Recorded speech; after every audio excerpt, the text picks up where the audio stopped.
So much social. Hi, I'm Stargate Pioneer. And I'm Steven Jondrew, and we're from Better Podcasting, a proud member of the Gonna Geek Network. Just like the show you're listening to now. The opinions expressed are those of the individual host. Check out all the other podcasts at GonnaGeekNetwork.com. And get ready, because geekiness begins in 3, 2, 1. Stand by for a brand new episode of All Things Good and Nerdy.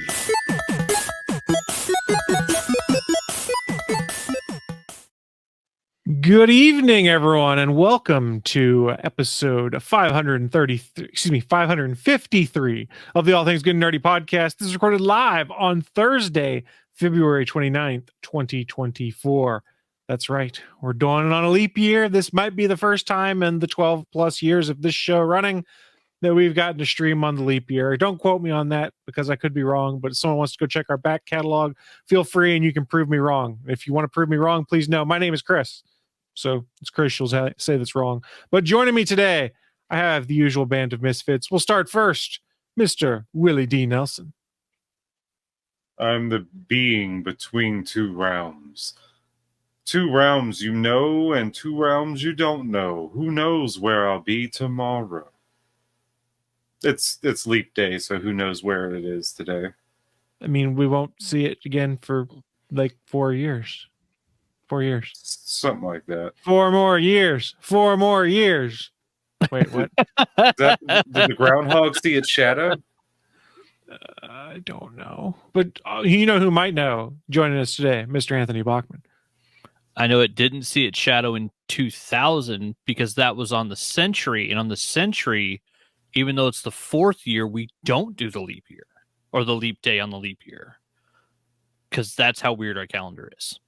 Add a day, take away a day, add a day, add an hour, take away. Blah, blah. It's all made up bullshit, y'all. Fickle. All of it. All of it. Time is just made up. It's only 6:12 because everybody in Mountain Time right now agrees at 6:12. Well, it's not. It's 8:12. If we all said it was 3 a.m., it would be 3 a.m. We can Well, make I'm on it top. we want. And he is in the mountains. I'm in Taco Standard Time. Thank you very much. Oh, so you're 5 hours ahead? 5 hours and like 15 minutes ahead. Yep. 5 hours, 13 minutes. But Yeah. you're also on a 5-minute delay because you're on taco time. It's true because I'm in the cloud. Yep. To the cloud. The iCloud? No. Apple owns you? Cloud. That's the taco cloud. Did you watch The League, Willie? He did not. I mean, a little bit. We go through this every time. I don't remember. I think I've repressed the fact you probably haven't watched it because it makes me sad inside. I have watched it, just like I don't remember a lot, and I didn't watch it all the way through. Do you Like, remember some of the good songs in The League? Do you remember a song entitled Vaginal Hubris? Yes. It's a hilarious one. Jean LaJoie is a hilarious song maker. Do you Yes, I know his I- other song. Do you remember I'm Inside Me? Yes, there is a song No. that we're on. It's true. Andre was inside himself. Oh, we got someone in chat Very that watched strange. the league. To the cloud. Hit him with say the brown note.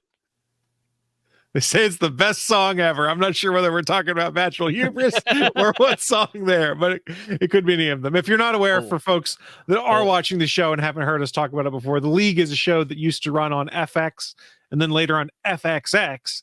That was a bunch of friends who lived in Chicago that played fantasy football and all of the hijinks that came up amongst it. And evidently they did a lot of improv and stuff, and I found out because they would do like the basics of here's what we're going to do for a script. They'd fill in gaps and they'd have to fill in the football around it at times because when they recorded it, they may not know what's been going on or what players are injured or stuff like that. So it was probably a pretty interesting improv exercise and it had a pretty talented cast when you go and look and see what some of those folks are doing now. The one who will probably jump out the most to folks is Nick Kroll. Who's that? Rodney Ruxin in the show, but he's done a whole bunch of other work out there, including the Kroll Show on Comedy Central. I was saying, was it Big Lips? Big Mouth Big Mouth. on Netflix. Big Mouth, Big Lips, whatever. And Human Resources, the spinoff. Yep. And he was also in the movie Uncle Drew. Kent's the Cherub says the only real fantasy football involves orcs. And you could play it. There's a video game version Was it Blood Brawl or something like that? Or Blood Bowl. Yeah. Warhammer 40K Blood Bowl. Yeah, they weirdly have really cool teams. There's a vampire team on there now. It's got There some is cool miniatures. There is a video game version too. Blood Bowl 3 is on my wish list. It tells me every time it goes on sale. I think I have Blood Bowl 2 I bought, and I haven't gotten to play it much because there was a steeper learning curve than I anticipated. And I went, yeah, I don't know if I want to get into this right now. And then I kind of forgot about it, to be fair. Yeah, that learning curve makes me think, let me wait till it goes on a big sale. Yeah, and I'm not sure how often it goes on big sale for consoles. We will talk sales and what I'm into. Kent points out it does have a very steep curve. So yeah, if you're trying to like mix Madden with Warhammer 40K rules, like there's probably a whole lot of weird shit to learn and to play. Bachman, you might be our only hope on this one because you're the Warhammer of the bunch. It's true. I am the Warhammer. Like, I mean, I'm Warhammering again. So I might pick up Blood Bowl at some point. I'm trying to remember. I picked up one of the Space Hulk games, which a Space Hulk is like giant, planet-sized spaceships get lost in the warp and get kind of melted together in the chaos warp, and then it will occasionally come flying back into normal realm space, and they'll find these gigantic ships like melded into ships full of demons and weird shit, and like they go through and like fight through them, and there'll be entire clans that live inside of them. They're crazy as hell. I picked up one of those games. It was on sale for like $8 on the PlayStation Network. It's pretty fun, but it is an overly complicated shooter with like what was that, Star Wars Commander or Battlefield Commander, where you had like your clone trooper, but then you could control like 3 other clone troopers, what they did. They had a couple of different RTS games that they found over the time. The Space Hulk one I have is kind of like that, but it's controlling like 2 or 3 other Space Marines that are following you around as you're basically trying to go through this giant spaceship and clear decks and find stuff. It's pretty cool, but yeah, it's intense. No doubt. Kent did correct us. It's fantasy rules, not 40K rules. That makes sense. Yeah, it'd be more the fantasy. Now they got now they had Warhammer Fantasy, then they brought back now Warhammer Old World, and then the one that they launched that I first got into when I first got into this stuff, which is the Age of Sigmar stuff, which is like the redo of their fantasy. They got a whole lot of different games. It's ridiculous. They got Necromunda, they got freaking Kill Team. There's Warcry, which is like the Kill Team version of Age of Sigmar. Like there's Warhammer's got anything you need is what they got. Games Workshop will take your money for any damn reason, and they will give you a reason. It's also super expensive. And, I also remember, it took me a second, I had to look it up, but there was another monster football game that is more arcadey. It's called Mutant Football League. Yeah. So there you go. That's also something, but that's plays like an arcade football game as opposed to a tabletop dice rolling game. Yeah. Well, they had that one. What was the NFL one? Because it was like Backyard Blitz or something. So not Blitz, but the one that was like Street Ball. Blitz. Was it just NFL Blitz? Okay. And now it could go a couple of different ways. If we talk about the arcade slash, the ones that were also brought to the home that was still the arcade style of NFL Blitz, where it was just all the licenses and they were still doing the elbow drops and the pile drivers. Mm-hmm. Or are we talking about the NFL Blitz game that was for the or Blitz the League? That's what it was, because it wasn't even NFL Blitz at this time. It was just Blitz the League. They didn't have the license. But you know what the underrated version of the Blitz games is? It isn't quite Blitz. It's NFL Streets. That one was fun. I'll give you that as well. But but could you send a hooker to your opponent's room the night before a big game? No, like you couldn't Blitz the League because that was something. Could you take steroids and Blitz? But you can. The TV show I do like that is potentially getting a return, which I will bring up during our news of the week. Thank you for reminding me, Willie. I'm looking at the artwork. It was NFL Street is the one I was thinking of. Mm-hmm. And in the Wikipedia, it says similar to the Blitz series, NFL Street is blah, blah, blah. Yeah. So that was the one I remember seeing in the arcade, because the graphics on that one was really cool in the arcade. If you want to see more on games such as that, and he does play that as well, I recommend the YouTuber, Not the Expert. Not the Expert? Not the Expert. That's a good one. It's a good name. Yeah, it's He not does bad. play a lot of those. Also, the backyard games too. He's a backyardigan. Well, no, all the ones with that where they always have like the same kids as roster. Where they play baseball or football or soccer. It's like Footy. a whole series. Mm-mm. Okay, wow, I'm surprised you never heard of that. That would be something I'm a fan. If Man, you I know aged out. I aged out at Paperboy. I don't know what you're talking about. I believe And I'm not talking about the rapper from Atlanta. I'm talking about the video game from Nintendo. And there's like a 40-year difference between those two cultural things. Wasn't it an arcade game first? With an actual Yeah. bike handle? It might have been. I'm not Oh, sure. I know it was. I remember playing it on Nintendo, but yeah, I don't remember playing that one in the arcade. Like the only one that I remember really crazy with like that type of like add-on was the what the hell is it called? 720 skate, where you had an actual skateboard that you stood on and you had to like kick it really hard to make it do. It was the I worst vaguely remember that one. quote unquote controller ever. That thing. You also had the I ones never with the once found motorcycle. one that worked. Well, yeah, but like those are kind of regular. You see those in all sorts of different games where you have any type of like bike, space bike, crazy jet ski that you kind of half lay on. Like there's a bunch of those. But yeah, I only saw that one skateboard game where like I saw it in like 3 different places and never once did I see one that worked. They'd all been kicked and beat up so bad that none of them worked. I'm afraid you have referenced the wrong worst controller of all time. I will share it with you. What it actually is. This was in Japan for Dragon Quest as a tie-in. So I know what this is. Willie may know what this is. I know. It's blue. It's blue. Yeah, there it is. Controller It's tie-in. a slime. I know. I've seen this. Yeah, it's a slime. That's how awesome. are you supposed to hold that though? I think are you supposed to put the giant Hershey Kiss upside down in your lap? I mean, effectively, but this is not between your really a legs. very ergonomic controller. Yeah, that thing looks Chris. huge. Now, that's the one you go to and not the Resident Evil 4 controller? Oh, that one's pretty great too. Oh, the Resident Oh, Evil no. 4 controller is the one that looks like a chainsaw and you pretty much have to hold it like a big old grip. Yeah, I will find that. I will find that one real quick. Like It's that's also Chainsaw That's a controller?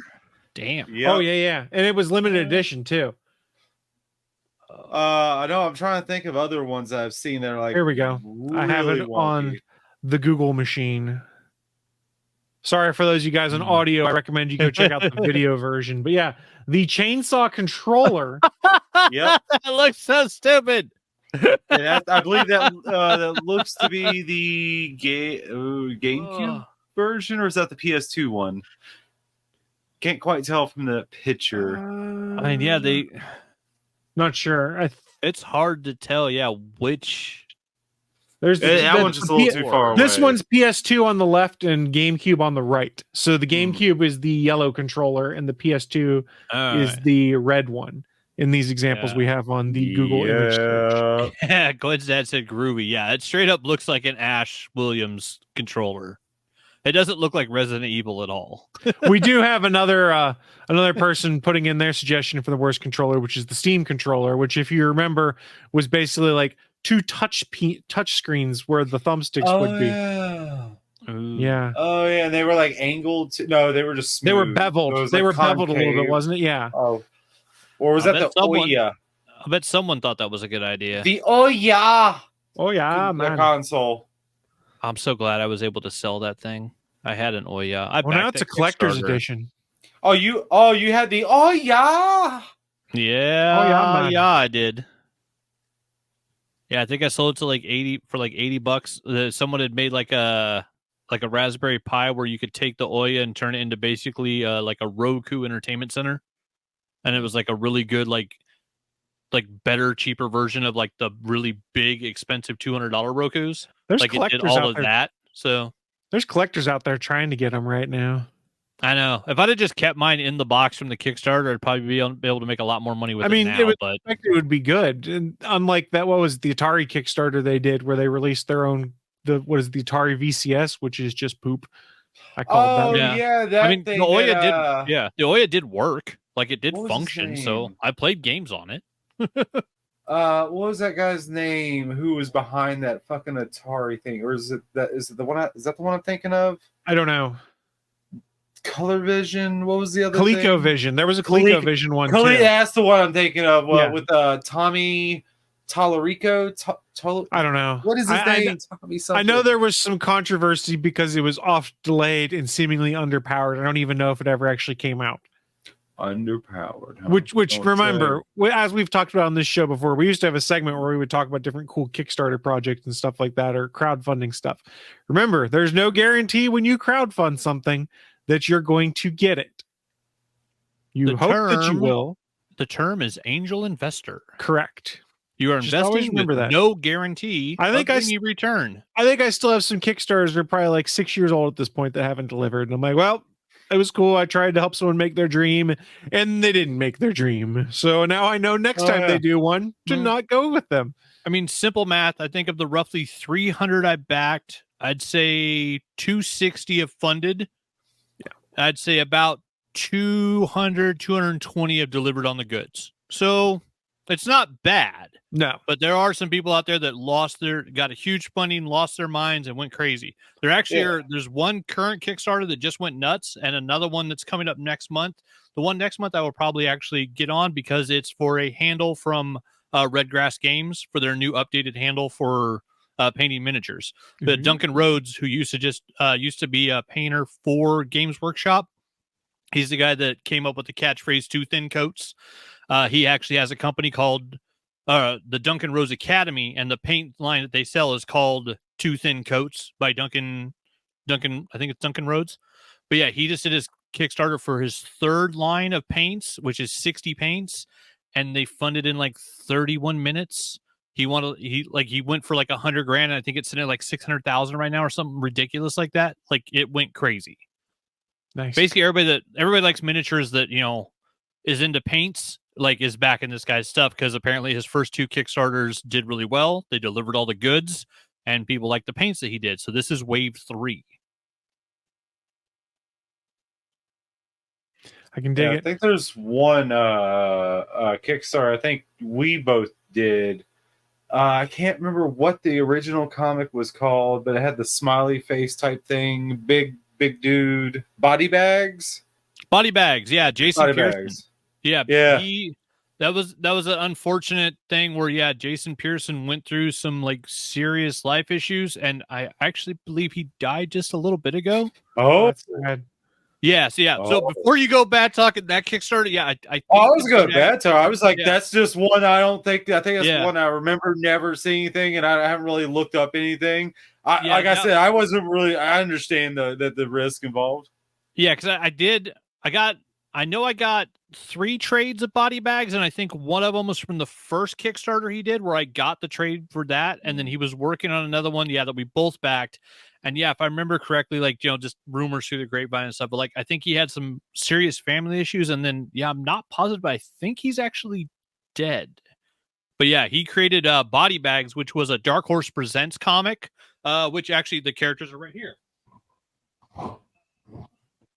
With, a badass little chick that becomes an assassin named Panda because she learns from her dad, Mac, who is Clownface, who literally can throw a machete at ballistic speed. Like he can throw his machete knives at the speed of a bullet. And so, he's got the funky Clownface mask. And then, his kid was Panda.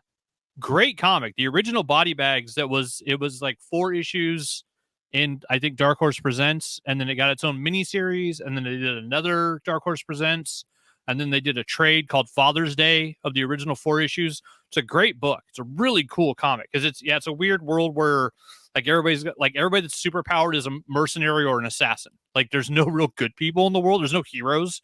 It's just if you get powers, you hire yourself out to kill other people.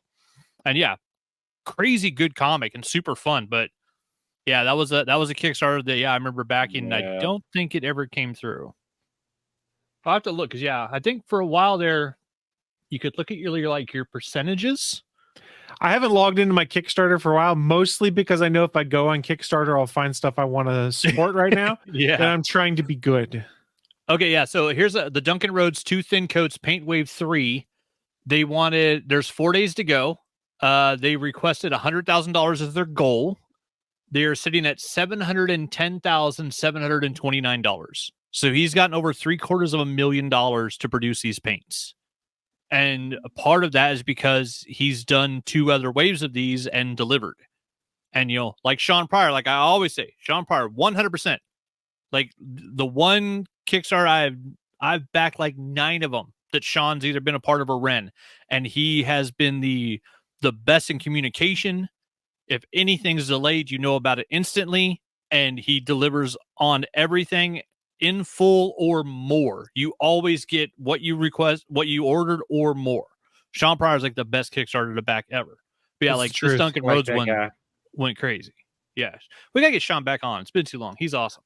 I'm sure he's got some more projects coming up. We always get him on when he's got cool projects. Then we end up spending half our time talking to him about tales from working at Toys R Us. Yeah. Well, the man has Toy Stories. Like, the man has some great Toy Stories. Toy Story. Hey. That's not a public domain yet. He doesn't have a Toy Story. That man has Toy Stories. It's right. Legally distinct. I get it. It's distinct enough that we're okay. It stinks all right. I can tell and you. in an effort... If I look at my activities, Sean Pryor backed How to Date a Vampire. Sean Pryor backed Horror Show, Chilling Adventure, and 48 because he's out there backing other people's independent comics too. He walks the walk, he talks the talk. The man does the job. He loves comics. He is the spirit. You're not wrong. I mean, we're not going to get into the spirit of comics. We're going to get into the spirit of video games and stuff tonight, though, as part of our news of the week. Spooky spirits. It was a bad transition. I apologize. Well, live from the ATGN studios on the internet. It's the news of the week.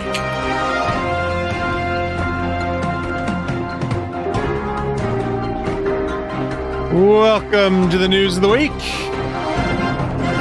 It is that the show we run down was in our minds some of the most interesting, geeky, and or nerdy news to have popped up here in the past week or so, and share with you fine folks who are watching live or listening at a later date. Now, when we were in our pre-show discussion here, I looked at our little show notes that we have, and if you want to see them for yourself, go to bit.ly/ATGN553. You can see all the sources and links to our news stories, and went, damn, Willie and I have some depressing news. This is upsetting. We're gonna make people sad. Bachman has some more positive news, and as we were talking through things, I realized I had some more positive news too. So we're gonna make a sandwich out of that sad news. We're gonna make it be the meat of our sandwich. We're gonna start with some positive news, talk about the sad shit, and then end with some happy stuff. Are you trying to make Willie the meat? I'm not trying to make Willie the meat. I'm very confused. Well, get to it then, Brad. Get to it. And before we get into that, good evening to my fave tech over on the Gonna Geek YouTube, joining us from Arizona State University. So we've got someone further back in time than you, Bachman. Isn't Arizona 1 hour behind you? They would be if they believed in daylight savings, but I don't think they do. They smart. That's true. Yeah, so where I'm at 6:30. I don't know if it's 6:30 where he is or if it's 7:30. I don't know. It makes my brain hurt trying to time travel. But what doesn't make my brain hurt is some exciting news I want to share with you guys. A show that I loved a lot when it was on television back in the 2010s, the early 2010s on Spike TV. That's right. No, we're not talking about Deadliest Warrior. TV for men. We're not talking about Deadliest Warrior, though that was a fun show. I don't care how many people rip on that. That was still fun Deadliest to get. Warrior was good. Like, would a samurai beat a ninja? Or would a Civil War infantryman beat an American Revolution one? And they would try and spend 42 minutes breaking down all of that stuff. That stuff was fascinating and fun to me, and it gets into the same kind of things that we would have on this show, which is dumb arguments about stuff that doesn't really matter. Damn right. But one of the shows... As Cold Hearted Jay said, ziggy, ziggy, ziggy, oi, oi, oi. The Man Show. Well, that was on Comedy Central. Mm-hmm. Wasn't it? It might have got ran on Spike then. They did also have 1,000 Ways to Die, though, as they bring up in the chat. That's what I was going to bring up. Yeah. But there is another show that was on there that I really enjoyed. And it was a little show by the name of Blue Mountain State. Do you guys remember Blue Mountain State?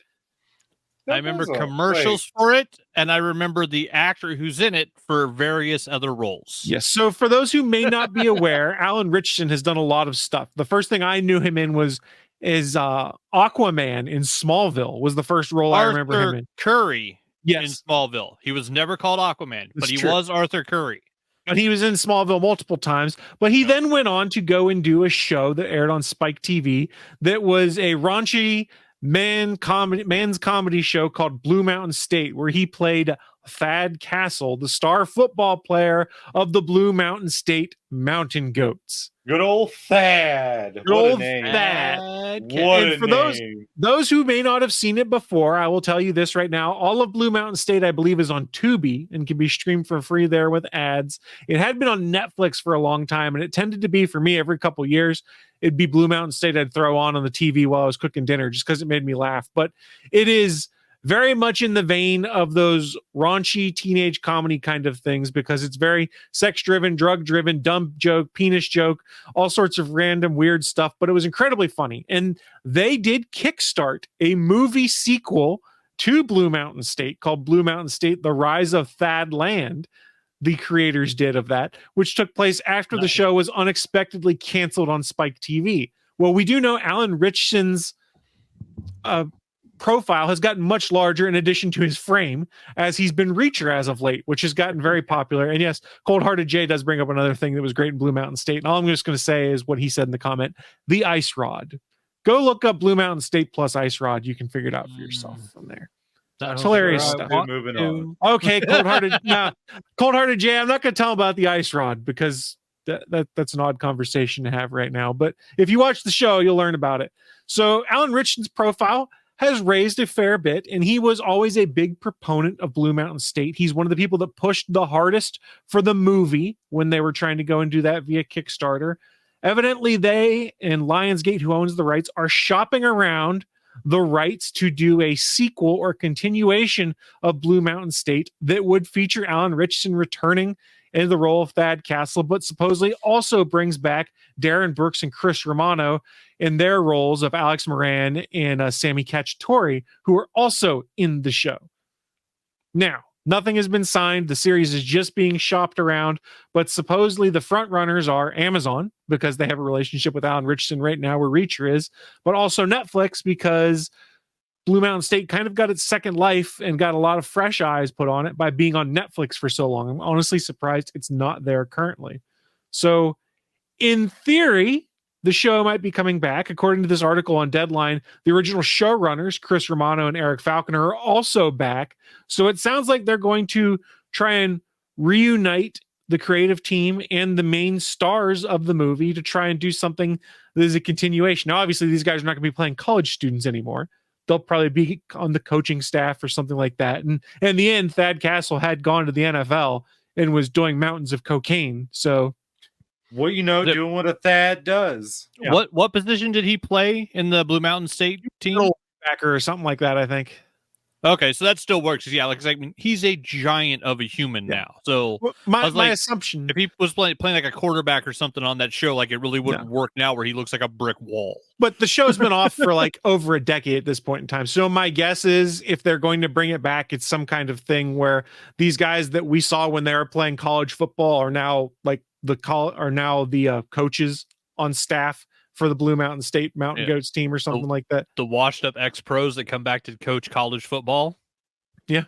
You can see it. You can see it. It very well could be. So nothing is official yet. Deadline seems to paint a fairly optimistic picture. So I am cautiously excited because Blue Mountain State for me was very much a guilty pleasure show to watch just because it was dumb. I could laugh and there was no great lore or anything I needed to keep up with. It was just a week to week, have fun. We'll make fun of some football and sports different tropes, and we'll gross you out with some of the stuff we do at the same time. You take your wanting of lore and you go watch Friday Night Lights, motherfucker. I say, that was the league for me. The league was my show for that. If you also want to get into one of the episodes, go check out what oil changes are for Blue Mountain State. Why do you? Nope, I was in the military. I don't need to. Oh, you know what an oil change is? Oh yeah. I'll only do that if you look up what an ookie cookie is. Not on air will I do such a thing. So I said I was using a private browser. That's right. I said I was going to start with some more positive news. The positive news being, hey, if you enjoyed Blue Mountain State and the kind of comedy it provides, it looks like some kind of revival project could be in the works. Let's talk about some stuff that's a bit sad now. Willie and I are going to have some sadder news. Layoffs in the video game industry continue, and it seems like it's hitting all of the big publishers. As we record this on the 29th, yesterday, the 28th, EA announced a major company shakeup, and I'm on IGN.com where I found this article, where 5% of its workforce, roughly 670 individuals, will be losing their job. There's going to be internal reorgs, and some games were going to be canceled. Following the CEO's announcement of the cuts, EA Entertainment President Laura Miele shared a note with staff explaining in more detail what EA's business priorities would be going forward. This included her announcement that EA is shutting down an early development of a Star Wars FPS action game as a part of its ongoing focus on its owned brands and existing titles. So for those that don't remember, I think we picked it up as a News of the Week story on here a few weeks back, is it kind of leaked that Respawn, the team that has made the Titanfall games and Apex Legends, they know how to make shooters that are fun and can play with jetpacks and different kind of cool dynamics. We're making a game set in the Star Wars universe that was a Mandalorian type FPS game. Would have been a very good fit for the skill set that they've developed by building the Titanfall and Apex Legends games. Well, that game has been canceled. But part of what we did find out is there are some other projects that are still ongoing.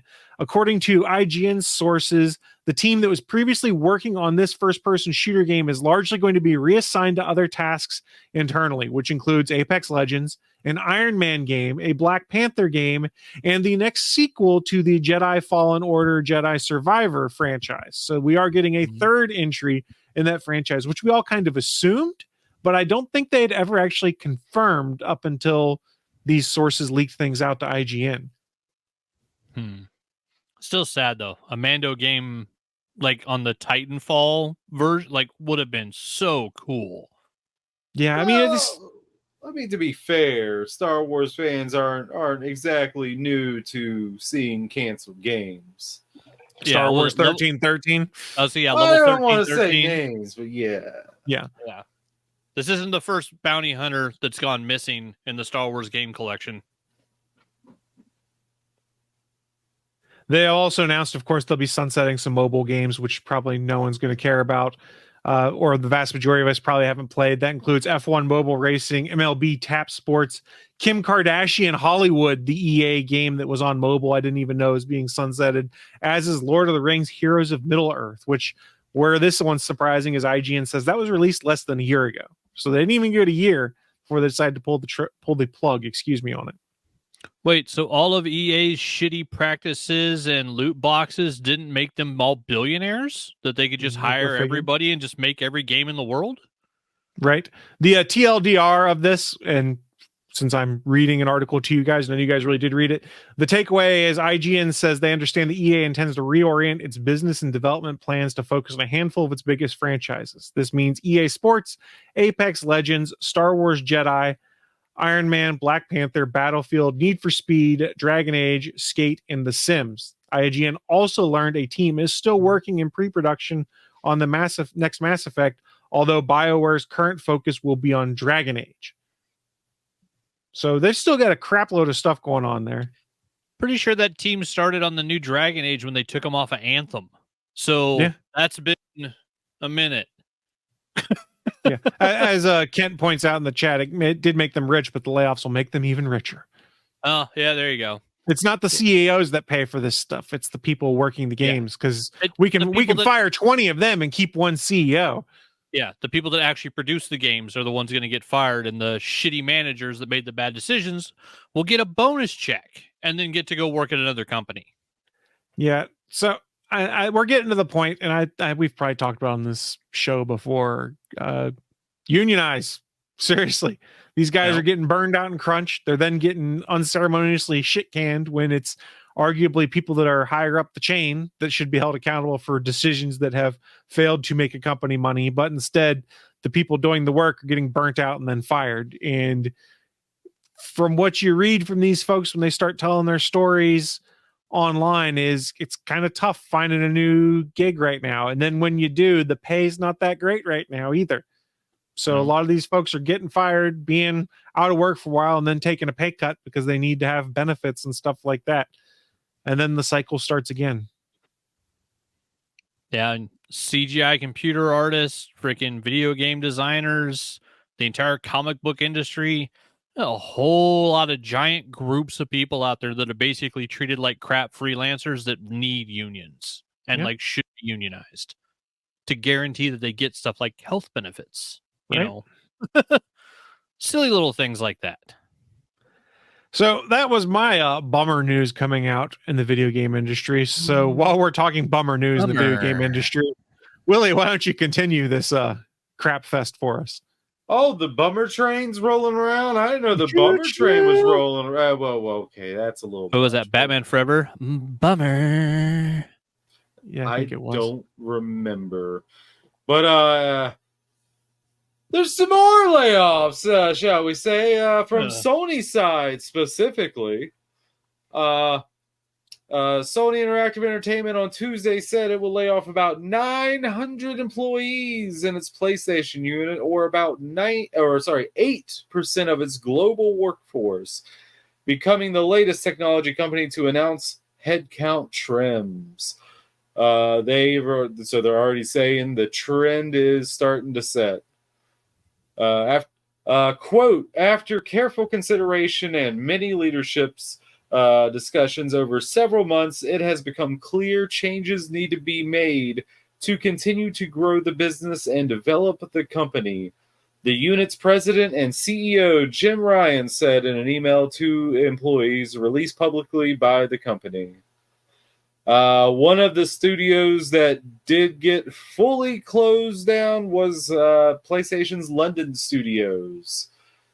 That's a little sad, and I hear it's and guess which studio Jim Ryan had just recently visited out of nowhere, and everyone was surprised that he showed up to go visit. Oh, which one? The London studios. When a CEO shows up unannounced to visit a remote location, that's generally a bad thing. Never a good thing.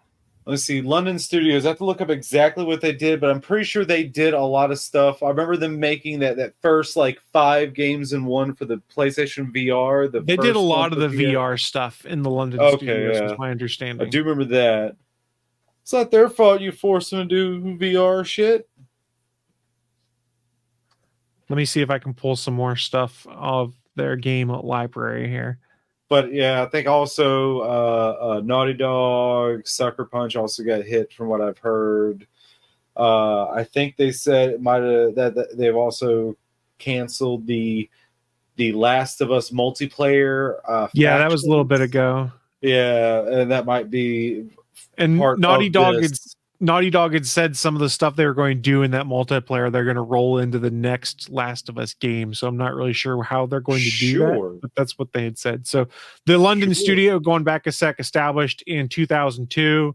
They did The Getaway. They did the iToy. They did the SingStar franchise. They did a bunch of PSP titles at launch, including World Soccer, Gangs of London. Their website has a bunch of stuff on it. They did the iPet franchise, the Wonder Book franchise, more SingStar stuff, the VR World stuff. They did Blood and Truth. They did some unannounced stuff they can't talk about that is now canceled. But yeah, my understanding was they did a crap load of the VR stuff as of late. And prior to that, had done a bunch of the, I don't mean this demeaningly, but we'll say it that way, the gimmicky stuff, which it tied in with a secondary accessory, or it was kind of outside the norm of what the more traditional games were that were being made. Yeah, I'll give you that. And I'm pretty sure, I'm assuming Insomniac also got hit with it too, even after, Spider-Man 2. I don't think anything was said directly about Insomniac's hits, but the assumption was that it's going to hit all the major studios. 8%'s pretty wide net if you think about it. And then you got EA that fired 6%. So there's a lot of developers out there. And there's a lot of people whose dreams it were to work in the game industry right now are probably like, why the F am I doing this right now? There's going to be some brain drain, and there's going to be some people that realize that because of the nature of the world that we live in for these game studios, that maybe they can't keep living that. And that sucks for them. don't get to keep doing your dream because greedy CEOs keep making bank off you. No. Well, I'm sorry. Is the game company run by Nestle? Because all I see is Crunch. I see what you did there. A Nestle Crunch bar, you sons of bitches. I see what you did. Yeah, so that's the sad part of our sandwich here that we just got into. I'll top that off because we had mentioned it earlier, and I did want to confirm. I checked the Kickstarter for the third body bags was the project I backed right after Friday the 13th game, so it was that long ago. And let's see, set Pearson running Kickstarter funding campaign for a 96-page story. Body bags don't die until I kill you, raising $39,514, nearly double his goal of $20,000. After repeated delays in 2022, he again promised that publication was imminent. This is from his Wikipedia, and he died on December 19th, 2022 of a stroke. So, yeah, he was working on the book. Dude had a stroke, died at 52. So, sad. Yeah, it sucks. But I just wanted to confirm because I was like, wait, did he die or did he not? And we had talked about that. So, yeah, we'll put the topper on that sad sandwich. Yeah, Jason Pearson's dead. No more body bags. But, yeah, dude created a lot of really cool stuff. But, yeah, sadly, that's a book no one's ever going to get. But in good news, we got a beacon of hope today. We got a light shining in the darkness. We got James Gunn announcing that he's changing the title of Superman Legacy to just Superman. So it's, Scream, Scream 5, Friday the 13th, that's known as Friday the 13th, 2001 or whatever. So really the first movie that was designed from the ground up in the new James Gunn DC universe is going to be, Superman in parentheses 2025, because that's how they have to put it if you put this title anywhere, because otherwise it's just going to be Superman, and that's not right because Superman came out in 1978. So it's going to be one of those again where we got Scream and we got Scream 5, but they called it Scream. And so it's Scream 2022 or whatever. I mean, it's still better naming than Too Fast, Too Furious, and Fast and the Furious, and The Fast and the Furious. Where's 3 Fast, 3 Furious? God damn it. No, where is Fast 10 your seatbelts? How the hell was it called Fast X? Fast 10, it's right there.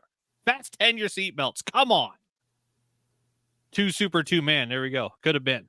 But yeah, so the good news is apparently, going through the thing, they released the logo. As soon as this video or this report came up from the Hollywood Reporter talking about James Gunn changing the title, I actually did see a leaked photo from set of the gentleman in the costume. We got his red underwear on the outside of his blue tights. I don't know if we want to do spoilers for set leak photos that may not be real or not. It looked like the actor that's playing Superman, but it looked really cool.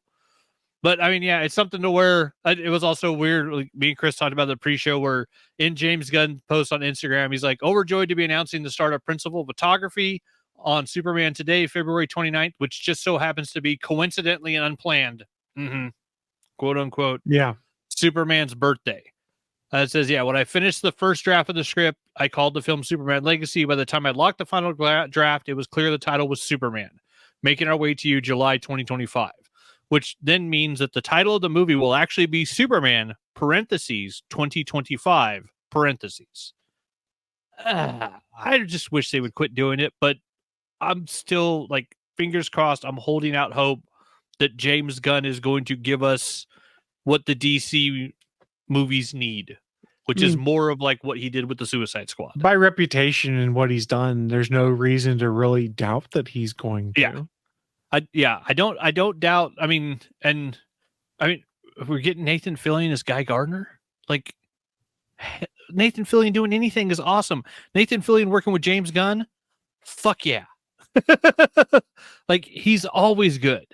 But yeah, it's something where I'm just hoping, some DC executive doesn't come in there and start messing around with stuff, and that James Gunn literally has enough power to do what he wants to do with this movie. James Gunn is the DC executive right now. So it's not like anyone can come in and tell him to change his movie unless it is allegedly the Warner CEO, which we know he has great taste on things. They said that when they put Jim Lee in charge of DC Entertainment at one point, and he was going to run all the movies and stuff. And then all of a sudden, like 8 Warner Brothers executives started telling him what to do, and he's like, "Yeah, I'm not doing this job anymore."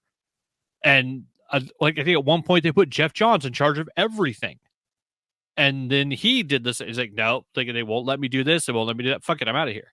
I think part of what happened at those times, creators though, in charge was and then fucking with them. Yeah, but they did that, and then the CEOs changed of the company because of all these different acquisitions, and they want their own people in there. So my argument would be that Gunn's creative vision is probably safe so long as the current CEO remains in charge.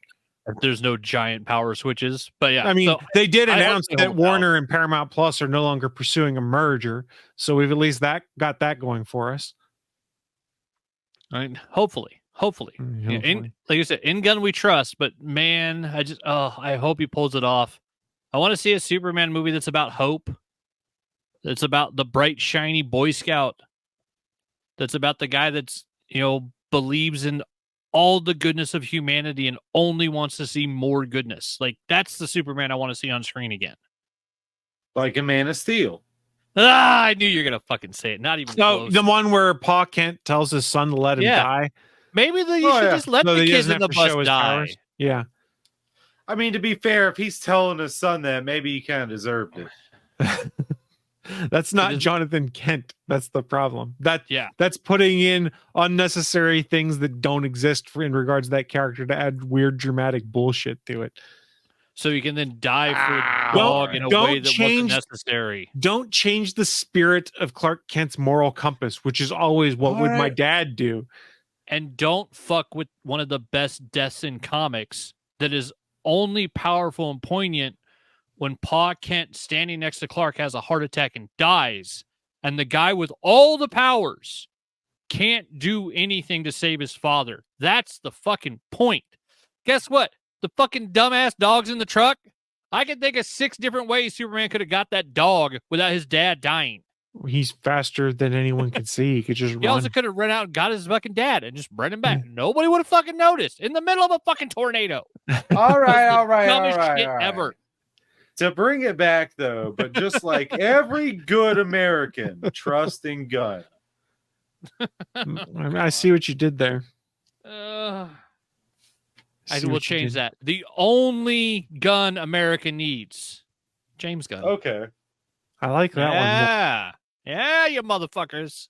The only gun that hasn't misfired. The only gun anybody needs, like Johnny Witherspoon.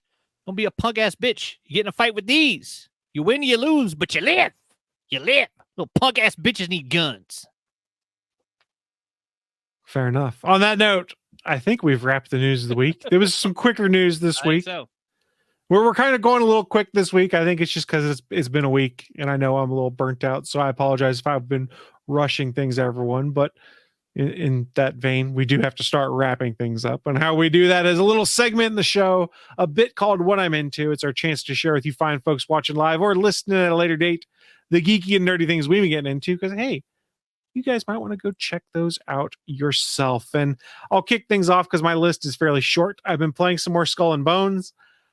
It's interesting. I had some of the most fun in the game last night when I partied up with 2 other people, and we just kind of went on a rampage across the map, not doing PvP, but doing PvE kind of stuff. And it was really fun. And it was kind of helpful because the one guy had a level 12 ship, and I'm sitting there with my level 7 ship, and another guy with a level 9 ship. And no, chat still doesn't work, either voice or text chat in the game, which I don't know. Nice. So he's like, sends me a trade offer. I'm like, okay. And then he just fills up his trade offer with a bunch of guns and stuff. And I was like, okay. And he sends the offer button. I'm like, I guess he's just giving me this shit. So the dude gave me a bunch of cool guns, and it leveled up my ship like 1.5 levels. And then we just kind of wrecked face, going through all the PvE zones, raiding a bunch of forts, blowing up enemy ships. And it's some of the most fun I had with the game. It's just, it took me a while to get to that point where it was fun like that, because the single player story is okay, but the game is really not that fun when you play by yourself, and playing with other folks kind of makes it better. But the fact that there's no chat in the game and no cross chat working across people playing on, say, PC and Xbox and PlayStation is really annoying. Yes, you can do your own Discord channel and do stuff like that, but it doesn't really make it easy to randomly pair up with people in game and then work together. So I've been having fun with that. They did launch their first season add-ons, and they had to do a bunch of bug fixes because they were doing way too many spawns on things, and people were just getting wrecked because they'd get in a fight with the season 1 plague bearers. I guess it's a bunch of ships that are carrying the plague and launch plague weapons at you that gradually whittle down your health. Well, it would get to the point where like one would show up, they're buffed against damage by like 40%, so it takes forever to wear them down, and as soon as you kill one, then you get like 3 more that would spawn on top of you, and people are like, this is bullshit, I can't do anything. That trade thing, though, that reminds me. I'm trying to think. It might have been City of Heroes, because that was one where at the end of the game you would create like charged items that went into your powers to make them stronger. And so people that had like level 50 heroes would fly back to the center of Atlas City and would try to open trades with like level 1 players. And if you open a trade with them, we're like at your time, like when you're level 1, you're doing missions and getting like 50 credits. And like if you would accept the trade, they would just drop like material that they'd created into your trade box. And when you went and sold it, you'd get like 2 million credits. And so like it would fund your character through like the first 20 levels if you did nothing else. I remember people doing that. I was like, oh, that's so cool. And I remember like getting to the end of that game and then going back and doing that for like level 1 characters when I saw them every once in a while. Just drop them an item. It's like it doesn't mean shit to you at that level. But when someone's starting a game like that, it's so helpful, and it's so cool to have somebody like, oh, here's $10 million. Go have fun, kid. Yeah, like, so I love that's that fun. stuff. That's fun, people dropping stuff down on like that. The problem is the single player is pretty quick, and then the end game loop of how they keep you playing is you basically have to keep putting money into different colonies that you have to manufacture goods for you to then collect pieces of 8, which is a different version of currency in game. But in order to collect all those pieces of 8, you have to sail to 16 different locations on the map, which takes somewhere between 20 to 30 minutes of just sailing around and blowing up people that attack you while you do it. And I guess when they did this update, when things weren't very balanced, you would just get attacked even more. So people were like, I was doing my circuit that would take 20 minutes. Now it's taking about an hour because I'm getting attacked so much while I'm doing this. So the end game grind, it's really not something I'm too intrigued by. And from what they've said is each season, this end game stuff resets. So all of these colonies, for lack of a better term, that you set up, or manufactories, I think they call them. As soon as the season ends, then they start over at 0 again. You have to build everything back up by funding them and going around and sailing. Oh. The game, for a game that took them 10 years to develop, it's not great. I'm having fun with it, but I think most of my fun is going to be derived from playing the campaign and just random missions with my dad versus any other stuff going on with it. Like in a week, I've basically finished the single player story, and not just tackling single player missions religiously. It's more of, okay, well, I'm done getting these pieces to go make this new cannon I wanted. I'll go back and tackle some single player stories. The gameplay loop is very repetitive in it. Yeah, it sounds like it's kind of like using MS Paint to paint the Mona Lisa. You can do it, but it ain't going to be fun. And it's not going to give you the result that you want either. If you want to play a pirate game with your friends, the one to play, and soon you'll be able to play it on PlayStation also, is Sea of Thieves. Wait, is that announced fully? Yeah, they already announced it's coming to PlayStation. Whoa! I'll try that. I'll definitely play that. So Sea of Thieves will work on PlayStation, Xbox, and PC the same way that Skull and Bones does right now.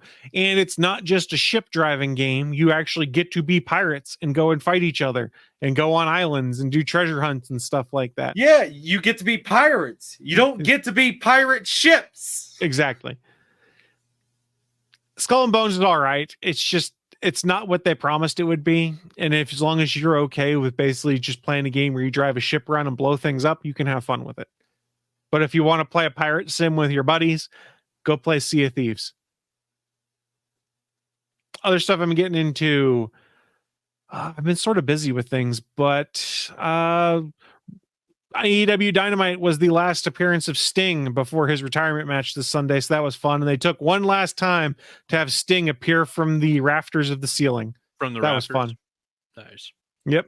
They had him not zip line down, but they had him up in the What? rafters. And then they had him in rigging and then dropped him down into the ring so that he could go fight people again, just like in the old WCW days. Was Tony Schiavone on commentary? Yes. Okay. I mean, that would be the one thing I would think that Tony Khan would make sure happened is that Tony Schiavone's there for the last like live stadium show. And the Sting's retirement match is this Sunday. He will be retiring from pro wrestling. And 65-ish years old. He's got Against a career. who? It is Sting and Darby Allin against the Young Bucks. And where's that at Okay. again? Greensboro, North Carolina. Where's that? It North sounds like Carolina. it sounds like such a faraway place. Oh yeah, it's probably going to be at the Greensboro Really? Coliseum, which It's is exactly where it is.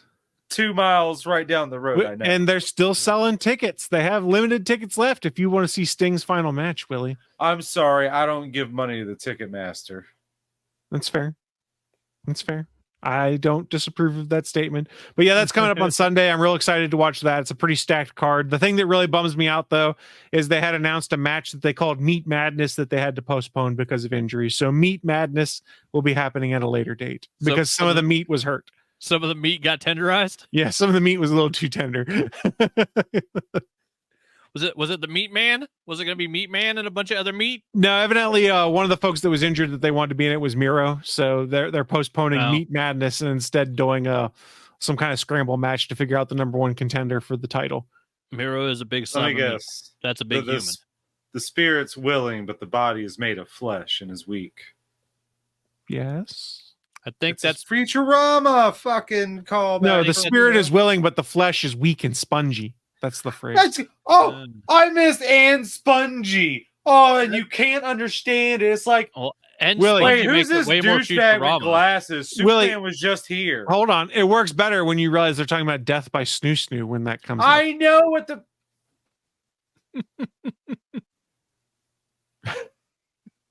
He's so mad. He's so mad. But that's what I've been getting into. I'm going to toss things to Willie because the chat room's already said what you need to talk about. You've been told. Me. You're tossing it right to me now. All right, fine. Hey, since I'm going to be talking about Yakuza, Like a Dragon, Infinite Wealth, guess who got the platinum trophy just recently? That's right, this guy within the last week. You didn't. Bam. You didn't even let me answer. Wow. I wasn't. He asked the question, answers. You said guess who, and didn't even let us try and answer. Yeah, ridiculous. Yeah, it was a rhetorical. I got rhetorical for you. I'll retort your ickle. Ow. I don't. Yeah. Okay. So I'm not gonna lie. It's an easy platinum. It's very easy to get. It is not hard at all. All the other ones, the previous games, they are hard as fuck to get. I would say. This is like a couple of levels down. If those are like on a 8 or a 9 out of 10, this one's on like a 4 or a 5 for the platinum trophy. But I finally got it. I started New Game Plus since I have it with the deluxe version of the game, so that's nice. And since then, I've also started to I started playing Final Fantasy VII Remake again because I do eventually want to play Final Fantasy VII Rebirth. These names are going to be turning into tongue twisters very quickly. Yes. And let's see, I haven't watched anything new, but you know what I've been doing? I've been listening to some music, and you know what I got? Another top 5 this week. Willie's top 5. I need a bump for this at some point in time. Number 5, we got "Bonkers" by Dizzy Rascal. I love that song. That's also the song that is playing in the car during the first Kingsman movie when they're stealing the car in the beginning. That's the song that goes bonkers, and yeah, that's that song. Number 4, "Coconuts" by Kim Petras. 3, "Gunfight" by Sick Puppies. 2, "Cruise Control" by Grizz. And number 1, "Bourbon Street" by Jeff Tuohy. Tuohy. That's Tui, I think. Tui, huh? I want to say. I mean, come on, that seems understandable. But yeah, Other than that, those are the games I've been playing. I've still been playing Dead by Daylight. I'm just waiting till March 12th to, yes, I would like to go against the unknown, the new killer, but I'm more interested in the map. I want to see that location. I want to see this map run through the theater and the woods surrounding it. It seems like a fun, cool thing, and looks different and cool. So I'm waiting on that. I think Dead by Daylight could get away with just maybe paying for licenses for just locations, not necessarily killers and survivors. Locations I'll take. Okay.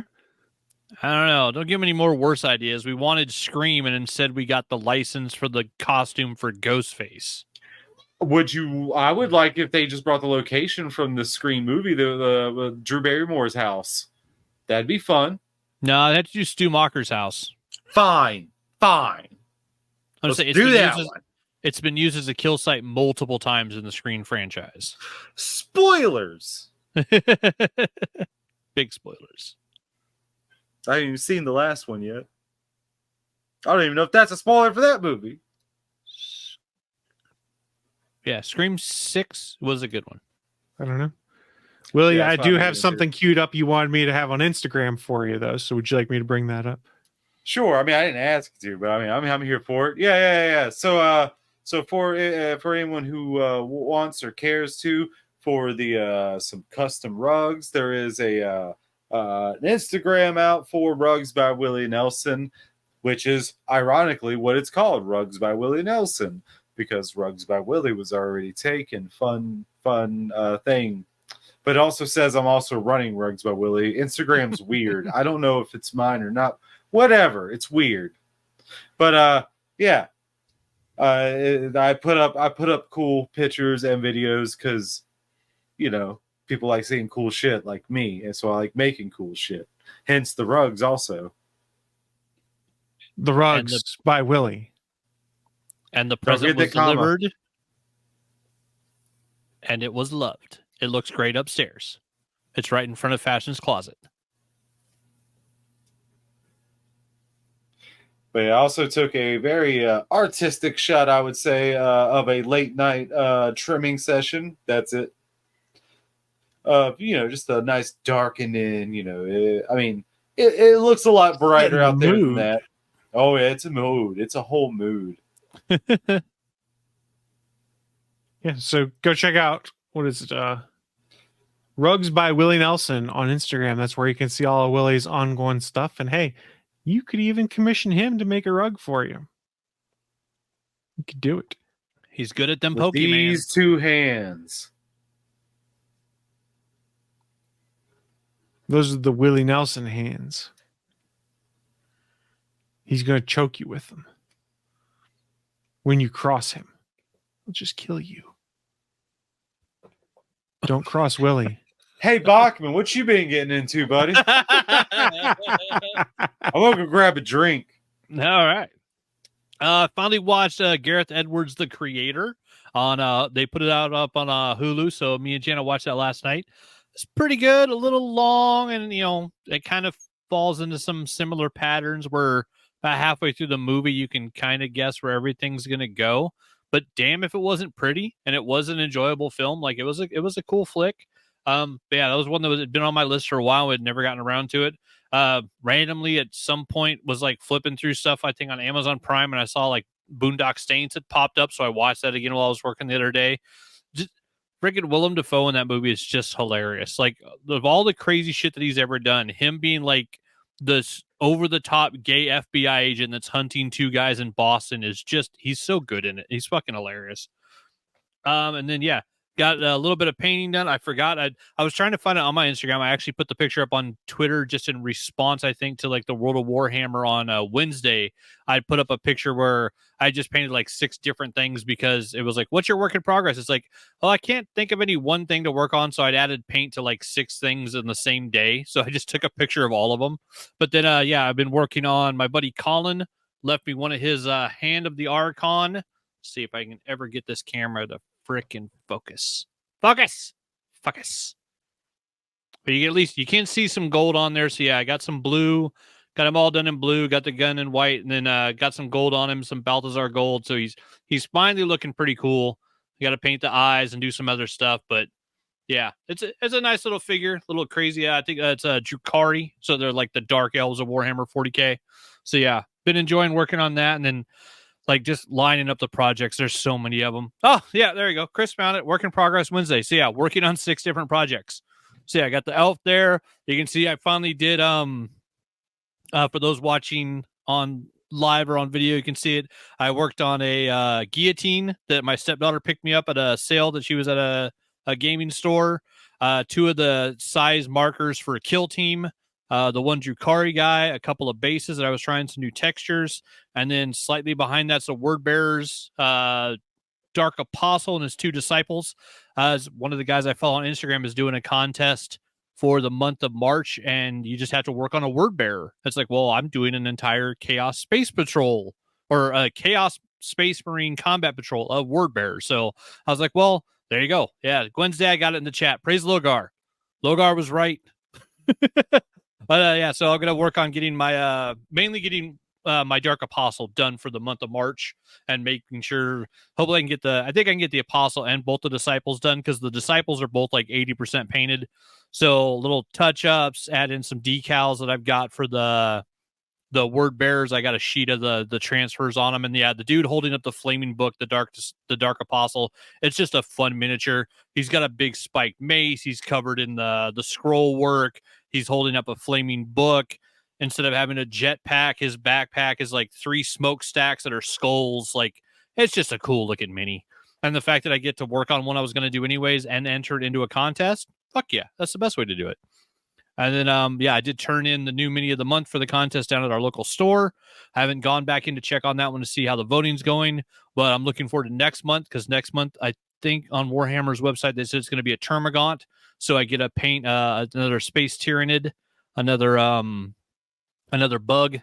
You know, sci-fi bugs are always fun. So it'll be fun to try out a new painting scheme on him. And then there was some serious gaming going on. So I have not touched much of the DBD. Jana's been playing lately. There's nothing in the current Rift archive that I want to unlock, so I just haven't been playing it. And I've got other games that I actually enjoy. So I'm chapter 17 out of 22 on Uncharted 4. So I've almost finished that one. And then it got interrupted because for her birthday, the stepdaughter wanted to buy herself Baldur's Gate. She doesn't have an active PlayStation account, so she just bought Baldur's Gate 3 on my account. So on the PS5 in here, when I'm not working, she's been coming in and playing Baldur's Gate. But I also, being a D&D fan, wanted to give it a shot, and so I made myself a Dragonborn Gold Dragon Monk. So I've got a gold dragon that's running around punching people to death and breathing fire on them, and it is a blast. The game is crazy. The cutscene videos are just gorgeous. Like, sometimes it's insane to see how far games has come when you really think about it. Like, it's like, oh, this looks like a movie. Like, the cutscene in Baldur's Gate looked better than that first like CGI Final Fantasy film that was like 20 years ago. Like, it's crazy. Spirits Within. Yeah, Spirits Within. But when they did like actual like controls of every piece of hair and then realized how bad that looked because it doesn't look natural. But yeah, like Baldur's Gate, I can see, you know, why it won so many awards. It's a super fun game. I think the stepkid's already put in like at least 50 hours, and she bought it like less than a week ago. So yeah, she's been numbers. Oh, she's got a job and going to school. Those are pretty solid numbers. But yeah, she's been having a blast with it. I put in maybe 4 or 5 hours. So like I've just barely got past like the tutorial part of it, but really enjoying it, having fun with it. And then that got interrupted because I think it's weird because for my schedule, it's thrown off. I just finished my weekend. For me, this is Monday. I started my work week today because my job has a shitty schedule. But on the actual weekend, they did a second free weekend for No Man's Sky, because they were putting out a free expedition for the first time that you could just go download the demo No Man's Sky on any gaming system, and you could play the expedition for free, which I thought was pretty cool. And I really liked the last expedition I did. They did one where you went through on N7 day and you got the Nomad. And so you actually added it to your fleet. They put it in the No Man's Sky game. And it had been a while since I'd fired up No Man's Sky on my PS4 because I just have it on disc. I bought it on sale for like, $10 at, a gaming place because the digital never goes on sale. And, it's good for the simple fact that Hello Games makes a lot of money off of it. And, well, they've put out like 30 updates and giant DLC patches of this game. And those are all free if you have the game. But at the same time, I got the digital PS5, so I haven't been able to play the new pretty version. Well, as part of the weekend, they actually put the game digitally on sale in the PlayStation Store. So it was $29.99 instead of the regular $60. So I've already put in like 14 hours in the last 3 days on my new start of a No Man's Sky expedition, and then found out over the last 2 days I've been trying to like warp system to system to system to get back to when you're doing the expedition, you have to get to an expedition rally point at certain points. You have to get rendezvous point 1, finish phase 1, move on to phase 2. And so I'd done all of phase 1, went into phase 2, and didn't realize that during part of it, you go through a black hole. And when you go through a black hole in No Man's Sky, when it says that it tosses you from one side of the universe to the other, it means it. So I'd been trying to reach rally point 2 and not realizing that I was starting from the black hole and not from my starting base. And so I was basically trying to cross the Milky Way galaxy 3 jumps at a time. And so each time I was warping, I was going through like 3 different solar systems. And over the course of 2 days, I'd probably done 40 to 50 jumps, and I still couldn't see the rally point.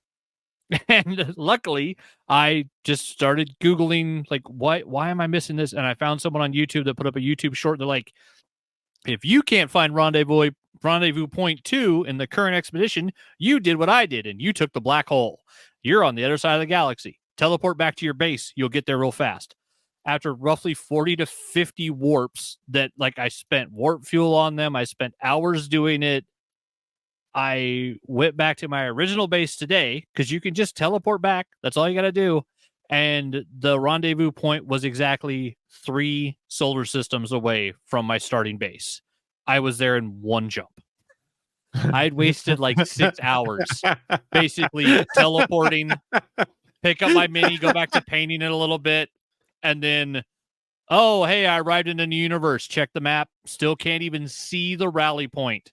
Select 3 universes over, hit X, teleport again, pick up my mini, paint it a little bit. I did that shit for 2 days.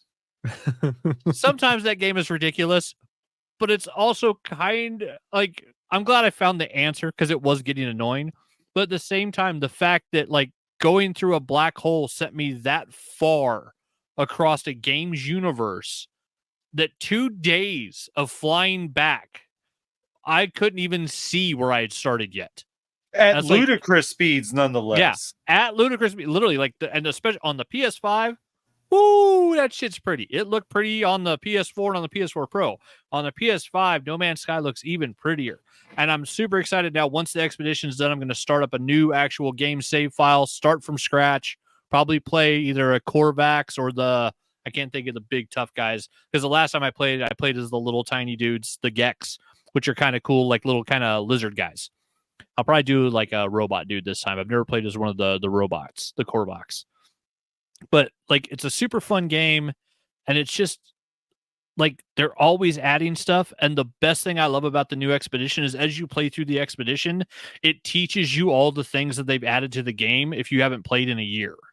So like, it's like, oh, hey, you can now build this thing, and you need to build it in your base to get past the next part of the expedition to earn trophy or like whatever trophy points. And then you'll get your rewards, which will help you build the next thing. But they do that and teach you how to build all the stuff that maybe if you haven't played the game in 4 years, you have no clue about it. And it's like, to the fact, I'm pretty sure now, if you play any of the expeditions, it's basically like the greatest tutorial of a game that has entirely too much information in it. Because when you start No Man's Sky day 1 and you got a damaged shield and a damaged ship and you're on a planet and you can't scan anything and your mining laser doesn't work and you have to go pistol whip a tree to get some carbon out of it so you can fix your laser so you can then start mining, so then you can fix your visor, so then you can then start scanning. Like, from it's the most basic starting point for most space, for like especially space games where you're starting on a random planet. But yeah, the expedition is great because it starts you off kind of like that, but like you start with the shield, your visor works, you can already scan, you're not being killed by the environment immediately, which does happen sometimes when you start a brand new save file in No Man's Sky. Is you will wake up on a radiation planet and your character is cooking, and until you get into a cave, you're going to keep cooking and you might die. And so you play that risk whenever you start that game because it randomizes whatever planet you're going to be on. And so like it's super fun. But yeah, the expedition is really cool, and I can't wait. They added in all the little exploration ships. So you have a little like motorcycle speeder bike, you got like a Geo Moon rover, you got a giant freaking sand crawler like the Jawas in Star Wars, and you also have a mech suit that they call the Minotaur that jumps and has like fiery jetpacks, and you can run around and mine with that. One of the things they've added to it that I haven't been able to build yet is you can put AI in the Minotaur, and I guess it just follows you around and does what you're doing. And so if you're out mining, you just have a giant mech suit walking behind you, protecting you. It's like, oh, I can't wait to see that shit. I can't wait to build the AI, put it in the Minotaur, and have the Minotaur like, hey, go get me some cobalt. Like, go mine. Yeah, the game's so much fun. I mean, the only problem is now, between Baldur's Gate and No Man's Sky, I don't know when I'm going to finish Uncharted 4. I don't know when I'm going to start freaking Mass Effect. There's so many games, but Yakuza 0. No Man's Sky is so pretty. But yeah, I've been watching a lot of videos of the what's he called? The Unknown. Mm-hmm. Yeah, Spooky Loops, Hyper Panda would put up a bunch of it. It's such a creepy looking killer. Like the way he's all twisted up, it's just grody. Like someone it's weird. Made mention of, and I didn't notice it till they said it. I was like, wait, is that supposed to be Dwight's skin?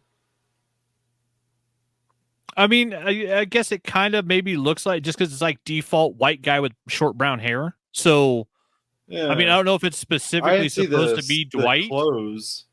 But yeah, I mean, yeah, it's because I think he's just wearing like, slacks and a button-up shirt. But yeah, it's just a weird twisted body. So I don't know if it's supposed to look like Dwight or not, or if it's just supposed to be average guy. If it's just supposed to be, 5'10" brunette.